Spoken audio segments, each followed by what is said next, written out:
de 120 parlementaires français appellent la France à utiliser la procédure du snapback à l'encontre de la République islamique d'Iran. Mais qu'est-ce que c'est que cette procédure de snapback? Bonjour à tous, je suis Sarah Sialom, avocate au barreau de Paris, spécialisée en droit international et en droit pénal, et je vous propose qu'ensemble, on étudie des notions mal connues mais surtout mal comprises du droit international. Le snapback, c'est une procédure que l'on retrouve dans la résolution 2231 du Conseil de sécurité des Nations Unies relative à l'accord sur le nucléaire iranien de 2015. En temps normal, pour qu'une sanction soit imposée à un État, il faut que le Conseil vote et adopte une résolution en ce sens.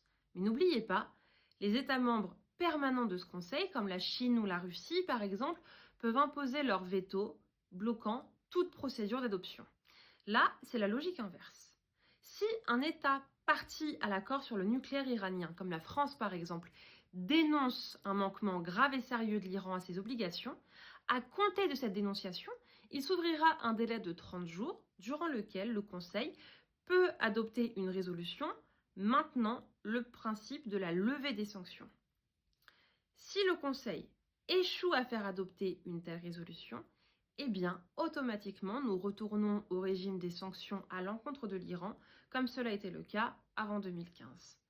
De nombreuses sanctions pourront donc être appliquées de nouveau à la République islamique d'Iran, le gel des avoirs, embargo sur les armes, des sanctions sur le programme nucléaire iranien, empêcher certains dirigeants de voyager, bref, un grand nombre de sanctions pourront de nouveau être appliquées.